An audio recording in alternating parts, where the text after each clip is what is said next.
One source, one solution. There are 3 major branches of science divided into 12 fields of study. This only includes the hard sciences, then there are the soft sciences or humanities. These are said to include 11 different disciplines. The point is, the study of our problems is highly compartmentalized, and these are just the major division. Each field of study has its own subdivisions. Yet, these categories are artificial. A human being may be looked at from a philosophical, theological, political, biological, sociological, economic, and chemical perspective. And that does not cover all of the different ways we can look at a man. But surely the world is all of one substance, and whatever it is, it all originated from a single source. Can one truth be totally divorced from another?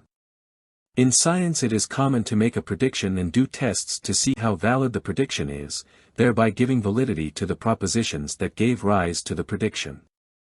If we can make predictions based on a hypothesis, we assume that the proposition must have some insight into truth. However, these propositions and the experiment have little or nothing to do with other propositions and predictions even in the same field. Science can study brain chemistry without any reference at all to the subject's social life. Perhaps this is to be expected. Scientists started off assuming reality was composed of units of matter.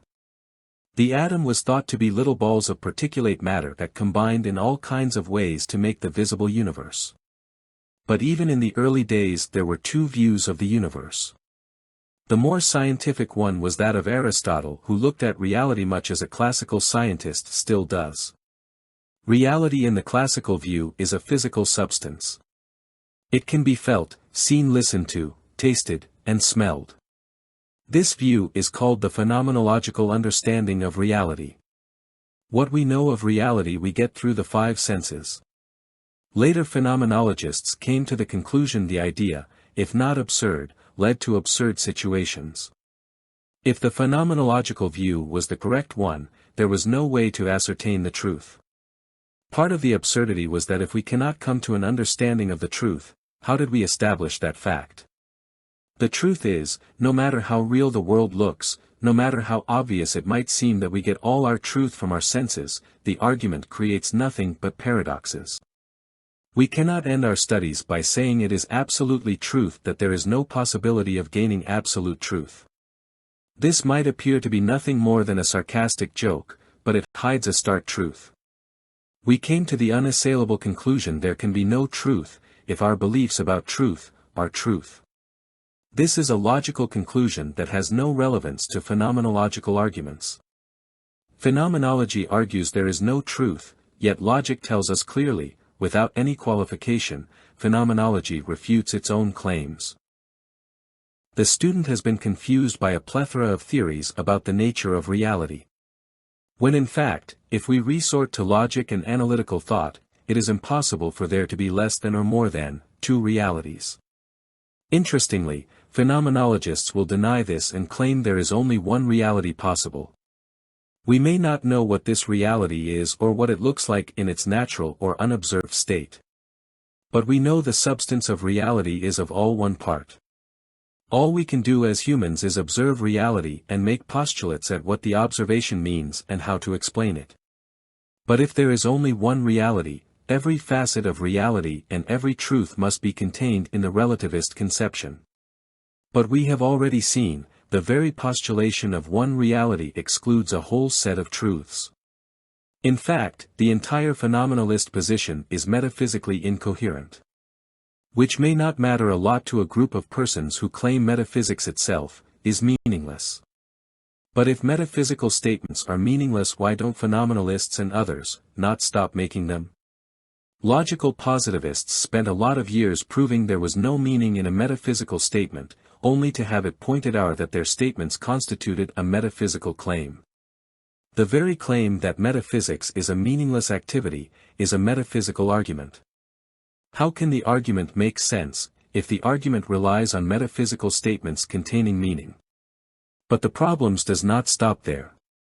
Objectivists may claim that all truth comes about by observation, but this makes no sense. Truth is not an observation, it is an interpretation applied to an observation. There is nothing physical about the truth, it is a category claim. When we say something is true, we are saying something about the category that we have put the statement or observation in. Without the category there cannot be any data points of that type. But how does man arrive at the idea of truth? Truth is most certainly a metaphysical category of things. But we can go deeper still. Because truth is not just a category or class of statements, it is a value statement. When we say something is true, we are making a value judgment about it, meaning a true statement is better than a false one.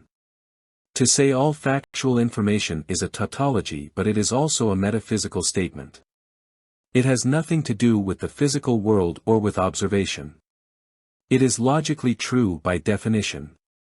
In that sense it is the truest form of statement we can make. But when we talk about reality, what are we actually talking about? We are talking about a word or concept and what it means. When we discuss the nature of reality, we are actually talking about the implications and reference points of the concept. Reality means something different to different cultures. Christians do not see reality in the way atheists see it. Does this mean they have different eyes, or brain? If there is an objective reality we perceive through our five senses, why do we not all see the same thing? How can anyone be a Christian or think the God hypothesis solves anything, if everything we know is arrived at by our physical senses? We all see the same things, how do we interpret what we see in so many ways? It is not the observation that changes, it is the interpretation. And interpretations can change through argument. We still see what we saw before, but we see it in a totally different way. But how does anyone convince us, by argument, that our interpretation was, if not wrong, insufficient? If we can be proven wrong, this must mean what we see is not the crucial issue. There is a category or idea of perfection. We look at what we see but we interpret what we see in terms of a transcendental truth. As Plato hinted at or alluded to, we see a tree as a sample of the transcendental. There is a definition of a tree that alludes to the transcendental tree thing. We can argue that something is a tree, but how well it fits the transcendent thing. But where it begins to diverge, we must consider how far the actual can diverge from the conceptual. There are two forms of knowledge with totally different theories on where knowledge comes from or what it consists of. These two positions were originally discussed as Aristotelian and Platonism. You might know these positions as analytical or empirical, or deductive and inductive reasoning. There are other ways to characterize the two positions. But it all comes down to a question of what reality is made of. If reality is composed of physical matter or elements, then there is no pathway of knowledge to come to us by through the senses. We have discussed the problems with that viewpoint. It was also noted that if everything is physical, it had to all be present from the beginning. Matter cannot arise out of nothing. Yet, nothing could not have existed at the beginning, in both sense of the word. The universe could not have sprung out of a nothingness, fully formed. Matter can be modified, and so this bizarre by necessary theory got developed and became what is known as the Big Bang theory. The universe, according to the only feasible way for a universe to be composed of matter, to begin, started as a single dot of concentrated space/time. This dot expanded and created all of the time and space that now exists. How does one concentrate time? If time passes, this had to exist at the beginning. For space to expand, the expansion had to start as space without any expansion. The concepts make no sense and are in fact oxymoronic. That might be acceptable if the world is composed of matter, energy, space and time, but if it has a component of information in it, or worse, composed of concepts, then illogical and self-contradictory postulates are not permitted. But what are we supposed to think, if there are no other factors permitted in our science? What if ideas are not permitted, or truth? What are we left with but something we call matter, which devolves down to energy, which is really the observation of side effects or results, without ever being able to see anything that has actual substance? Physical reality is all an illusion, because all we have is the concept and the various ways of defining it. But all we are doing is defining a term. It is when we look for what we have defined that we run into problems. There is no way out of it. The problem is a symptom that the entire process is flawed. That is, there is no fixing this. The way we think has to change. But we know that if we are not going to think in an inductive way, there is only the deductive, analytical, and logical way to think. This way is based on information. Information always comes from a sentient being. If we are to reject induction, we have to accept that God, as the originator of all truth, must exist. There cannot be information unless someone created it. The creation of information requires a grammar, symbols, and a means of transmission. The symbols must be encoded by the rules of grammar, then transmitted from one sentient being to another, otherwise it is just noise. Noise ceases to be noise when it is decoded and understood. If information is to exist, it must be coherent. A tree is not a tree if the idea of a tree has no relevance or attachment to the language. The information about trees is deduced from information about plants and about cellular life and so on, until we get to God. We need to understand the idea of God to derive from this all the rest of the information He created. God as the highest and more perfect of all conceptions gives us a model of truth. We are always trying to model our information after God. God is perfect, His truth is perfect. Our purpose is to seek perfection, not just in ourselves but in the totality of all things through the mechanism of the church, which in truth is the market. This takes some logical thinking. The church is not people or buildings, it is the work we do, specifically works that build the church. But since we have already excluded physical reality and are now dealing with concepts, the church as works done in faith does not have a physical correlate. This is the hurdle humans need to get over. We need to stop looking for physical things when talking about spiritual things. There is no church to see or feel or sit in. It is work, it is labor, it is the value we create when we do the will of God. God created all things. We own none of it. But we are to bring it to perfection so that in the process, we can be brought to perfection. We were in Eden. Eden was perfect. It only had to be maintained.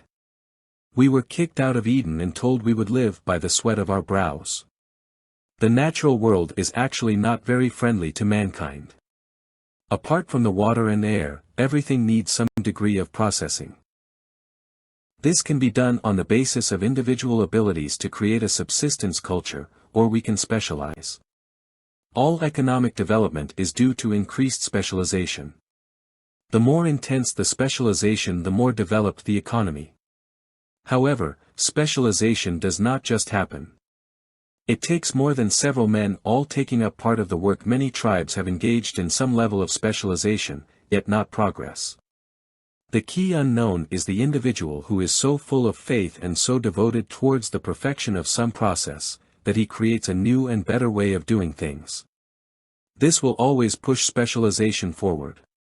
But often, in many areas, the lesser persons will oppose him. Lesser mortals may oppose him so successfully, that development stagnates. This is precisely why we have the market. It is why faith is so important. The Caucasian West is a case study in superior individuals being given free rein. Who knows what other cultures could have produced were they as godly as was the West. It is not that the West was tacitly Christian, though it was. It embraced the Christian ethos to a far greater extent than happened elsewhere. What confuses even Christians about such statements is that they have a poor understanding of faith. Faith is not about believing in Christ.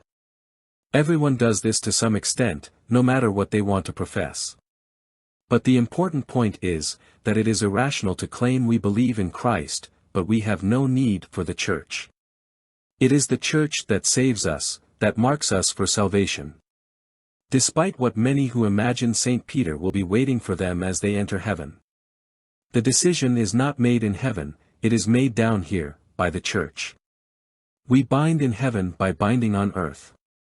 Those who become part of the church become part of the city of God. It is that simple. There is no need for subtle and obtuse calculating of sins and deeds. It can be done down here on earth. Jesus looks in the book of life for the names of those who were members of his church, and they are saved. The church is the solution because it was ordained by God to be the solution. If we realize that all evil is due to freeloading, then it is not hard to see that the free market is the solution to the world's problems. It is called a free market because it is free of the state's regulatory oversight. In this sense, the church is best considered a free market and the universal church as a meta-church or meta-business. The church expresses a divine and perfect model for all local churches to copy.